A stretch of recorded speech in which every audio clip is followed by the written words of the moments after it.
So why dialogue, debating is so important for society? It's how we come to identify the meaning of justice and the common good. We have to ask the question, what is justice? What is a good society? What is the meaning of a good life? What civic virtues should we seek to cultivate? So if we care about bringing about justice and the common good, then we're kind of propelled into a dialogue about what justice and the good life really are. Because, of course, there are, and have always been, competing ideas about the meaning of justice and the common good. That's why the great philosophers of the past, Plato, Confucius, Aristotle, and so on, they had different ideas. And those who followed in the Western tradition, including John Locke and John Stuart Mill and Kant and Hegel and Marx, they all had different conceptions of the meaning of justice and questions of the good life and of civic virtue. If they disagreed, it's not surprising that we disagree. And yet, what's interesting is we have the sense that those arguments, though they seem impossible finally to resolve, they keep going. And they keep attracting our attention. And we want, in each generation, to figure out for ourselves what it means to seek a just society, what it means to aspire to the common good. So if we were in the stage, I mean, the great soul, the Kant, Marx, they're all alive, actually. Yes. Interact with each student, with you. Well, that's the idea. That's the fundamental idea, that these great philosophers are not just episodes in the history of ideas. They're not just museum pieces. They are episodes in arguments in which we are still engaged today. So that if I do my job well in teaching philosophy to this generation of students, they will feel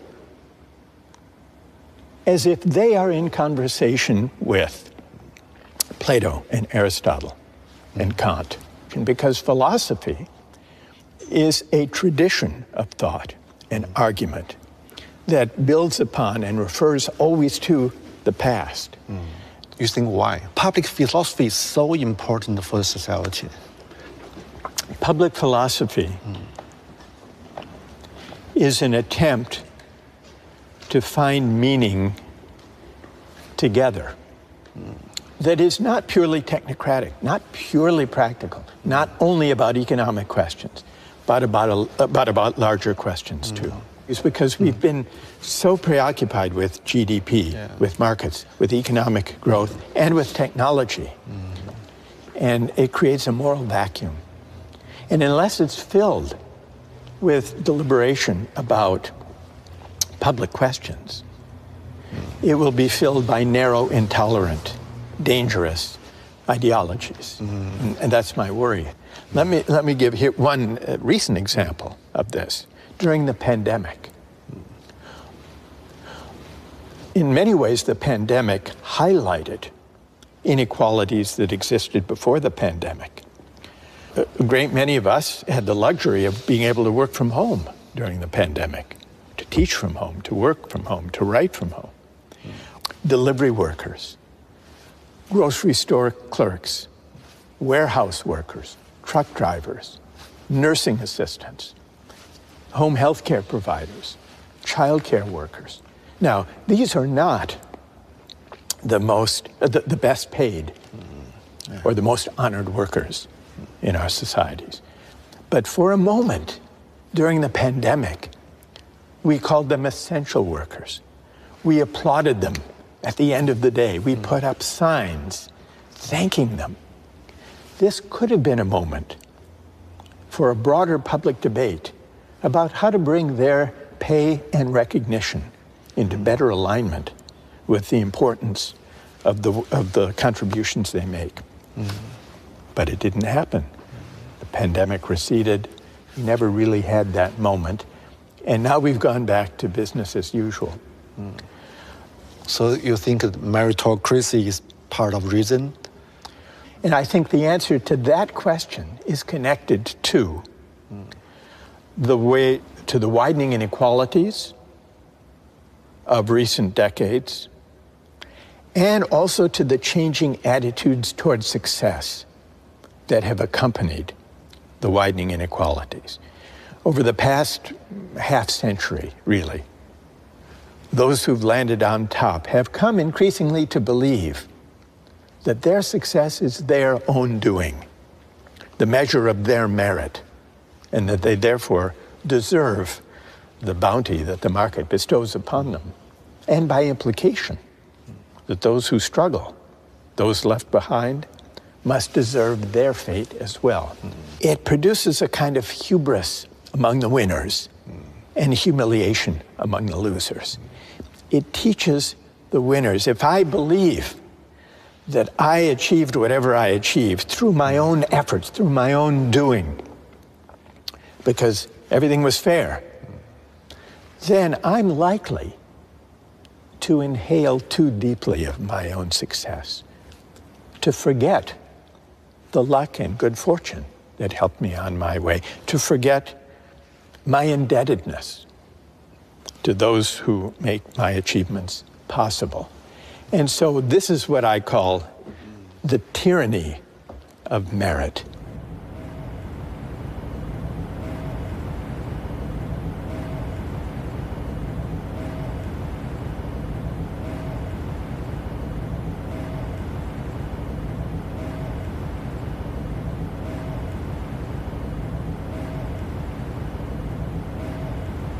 Bring Michael Jordan here, I'm sure you can get him, and have him come and defend himself about why he makes $31 million. And I think what you're going to realize is his life was a very, very tough one to get to the top, and that we are basically being the majority oppressing the minority in a different light. It's very easy to pick on him. Very easy. Effort. You know what Rawls' answer to that is? Even effort depends a lot on fortunate family circumstances for which we can claim no credit. Psychologists say that birth order makes a lot of difference in work ethic, striving, effort. How many here, raise your hand, those of you here who are first in birth order?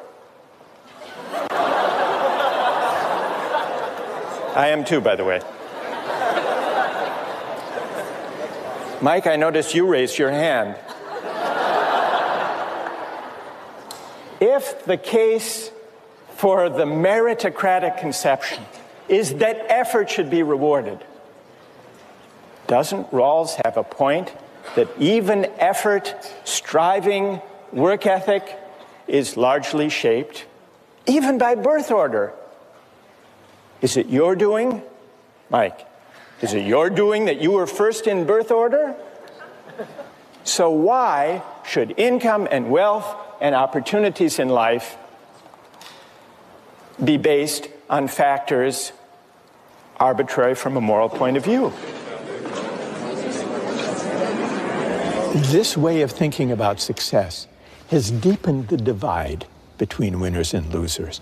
It has led the successful to look down on those who struggle, and it has led many working people who do not have meritocratic credentials of fancy university degrees to feel that the work they do is not valued, is not respected in the way perhaps it once was.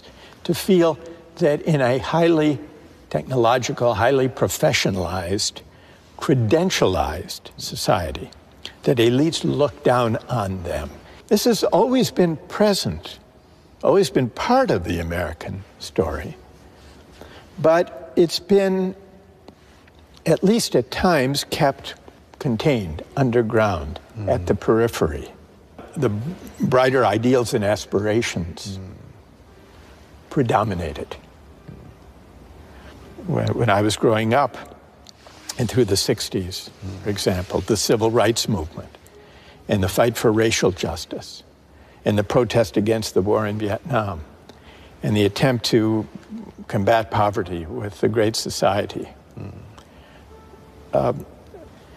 But from 2016, it became elevated with the presidency of Donald Trump. We've struggled more directly and more conspicuously, more frontally with the dark side, finding public expression. On the stage now. On the stage, public expression, rather than kept at the margins and at the periphery.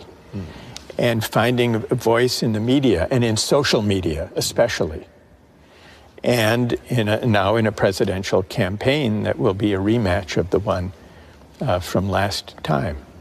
We've seen as a backlash against elites, especially against well-educated elites, professional elites. Donald Trump has been very effective at tapping into the grievances of people who feel they've been left behind and looked down upon. Humiliation. The politics of humiliation. And it's this sense of humiliation, I think, that opened the way for the politics of grievance that Donald Trump has been able to exploit. In the United States today, and in many parts of the world, is a politics of anger, resentment, and grievance without mutual recognition, without recognizing the value of the contributions that people make from different walks of life. We will not really begin to address the resentments that now afflict our politics and have accentuated some of the darkest strands in social life.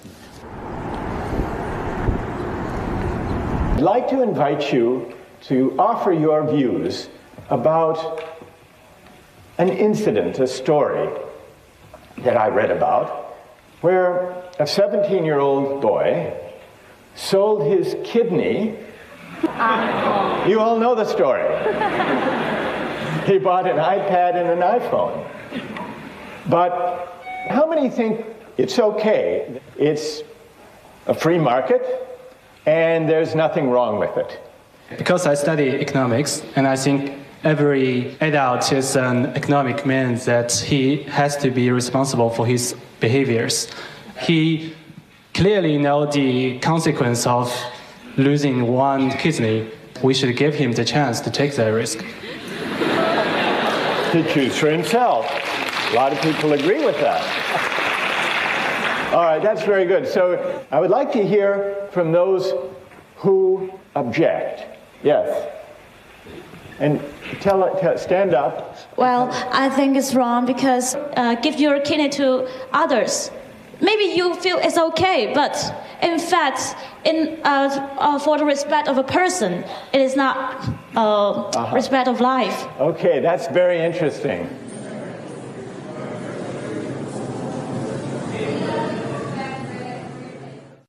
Even facing the same concept, like justice. Yeah. You see the difference from different countries? Yes, yeah. It's prompted me to reflect on why there are these differences when I encounter them. When I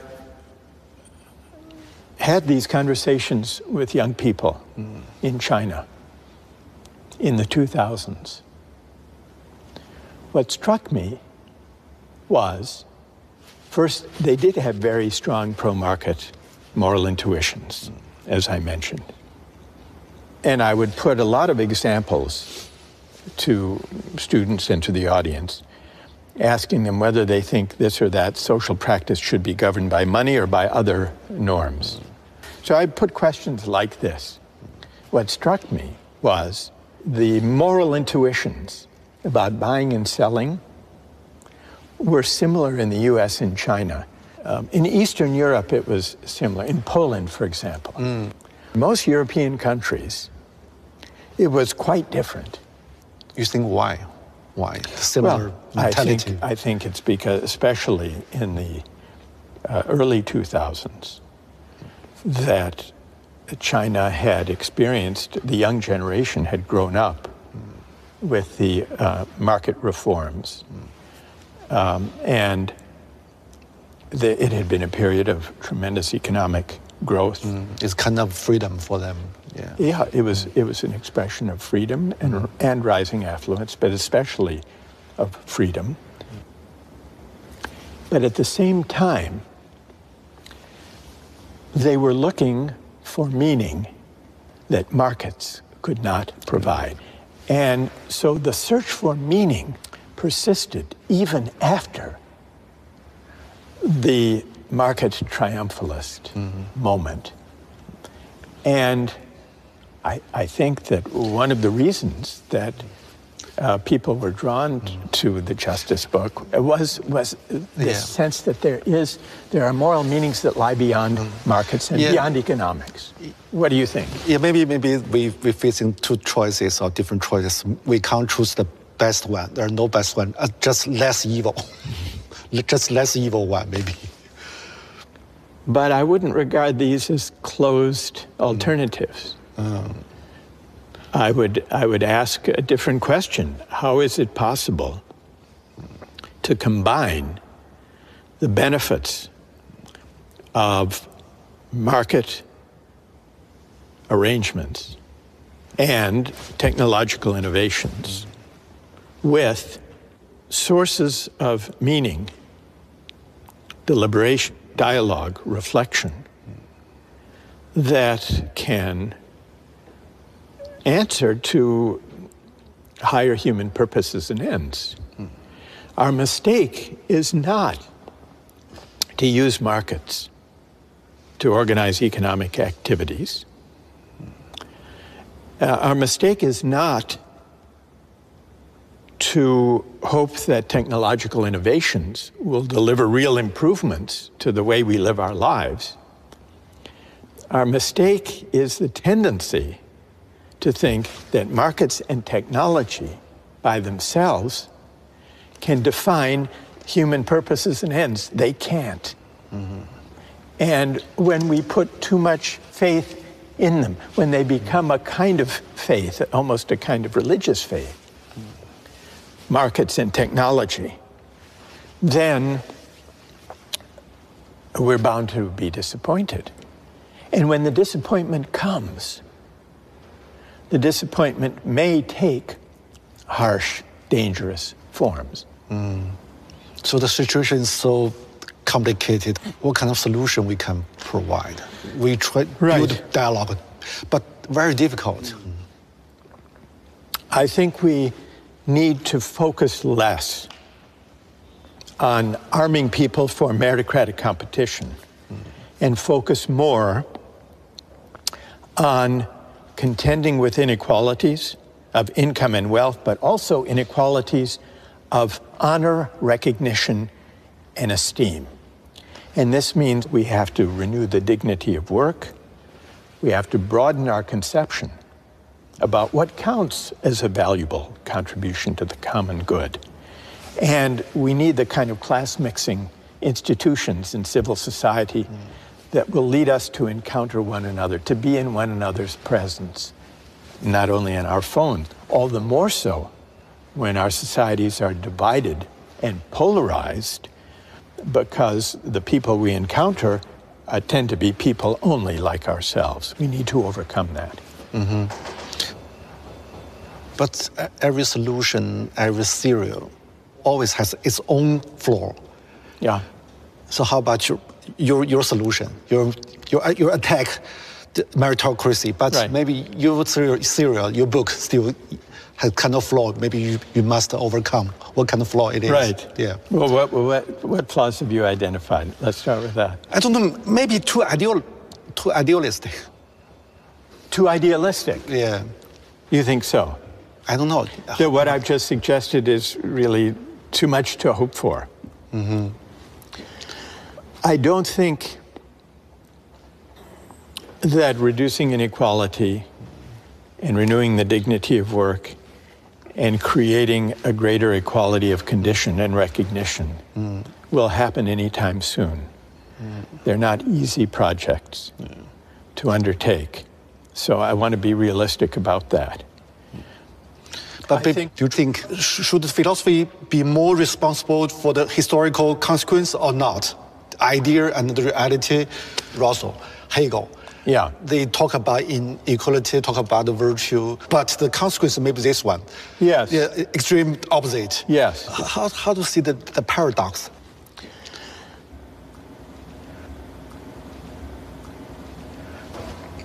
If one thinks, and I, as I do, that philosophy is always situated in the world, that philosophy should attend to the world, then philosophy cannot be indifferent, and the philosopher cannot be indifferent to the way in which various people or parties or movements implement philosophical ideas. So there's always an interplay between political practice and the philosophical ideas that inform it. And often they can go off the rails. They can go in very dark directions that the philosopher may never have wanted or anticipated. That's always a danger. That's one of the persisting dangers of philosophy. The part of Hegel that has led political practice astray in wrong direction, that teaches that history has a single ultimate destination, and that it takes a certain shape, that has contributed to some of the dangerous movements in history who may have been inspired by the idea that history points in a certain direction, and that it's our responsibility either to let history unfold or to help history unfold to reach that final destination once and for all. I think the phrase or the idea, once and for all, is a deeply dangerous idea. And I think it's at odds with the philosophical spirit of questioning, contesting, offering competing interpretations. In your mind, in our time, which idea is the most dangerous idea in today's world? I would say that the forces today that are most dangerous are the versions of religious fundamentalism or of hyper-nationalism or of ideological purity that all draw in one way or another on the idea that moral truths and human truths are singular, that there's only one way of interpreting our past, there's only one historical end or destination, there's only one true way of interpreting religious and spiritual traditions. Because what this misses, well, it leads to dangerous politics, but it also misses the deep pluralism of the human experience. So how about the Silicon Valley philosophy? Is techno-driven ideology? I would say it's a version of this. Because the most extreme versions of Silicon Valley techno-utopianism, some have a more specific term of transhumanism or singularity, because they too think that history is on their side. They too think that as technology develops and as generative AI develops, we will be transcending the messy, contentious, pluralist human projects and arriving at a kind of singularity where perhaps our minds will meld with machines. And the very idea that going to the moon or to Mars is kind of a natural outgrowth of this way of thinking, where they can start anew. It's the ambition, really, to start from scratch with a clean slate, to begin anew, unfettered, uncomplicated by disagreement, contestation, challenge, dialogue, controversy, where they can start anew and build a society from scratch that is not, as they might see it, weighted down by the controversies that arise whenever human beings gather in society. So there is something, it's fantastical, but it's also dangerous and hubristic, because it implies that they are the avatars, they are the pioneers, the initiators of this new frontier that breaks free from the messy need to negotiate, to discuss, to disagree, which is essential to the human experience. Even though it holds about 1,000 people, it feels intimate. Do you see what I mean?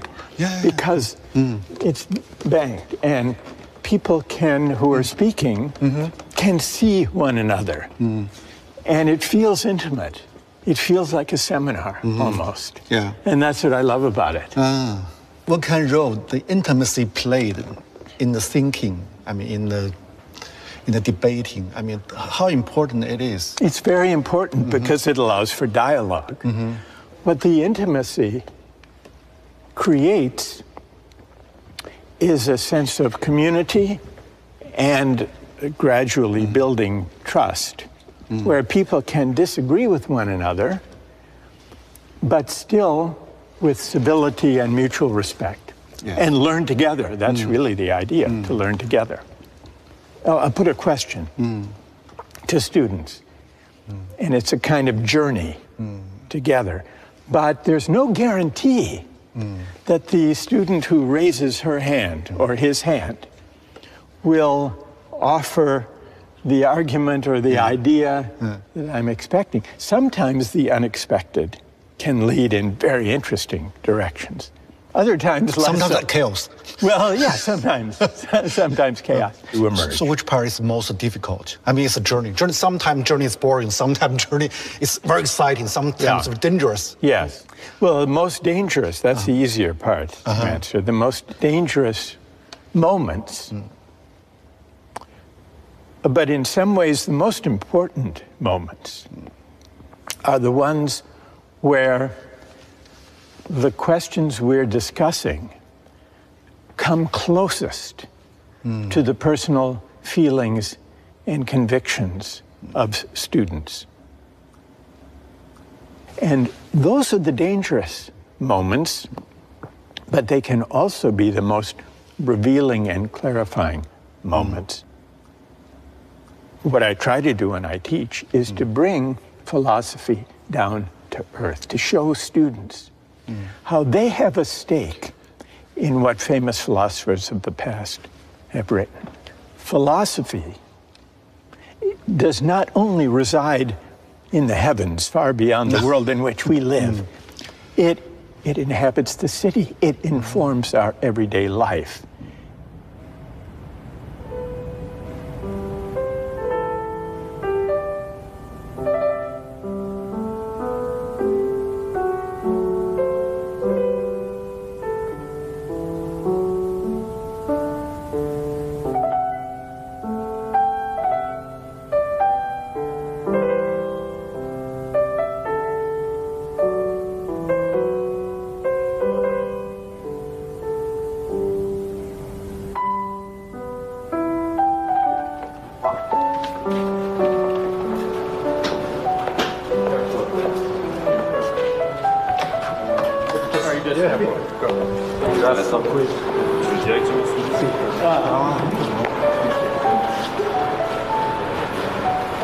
Okay. See you next time. Okay. Yeah. Okay. All the best. Okay. Thank you so much.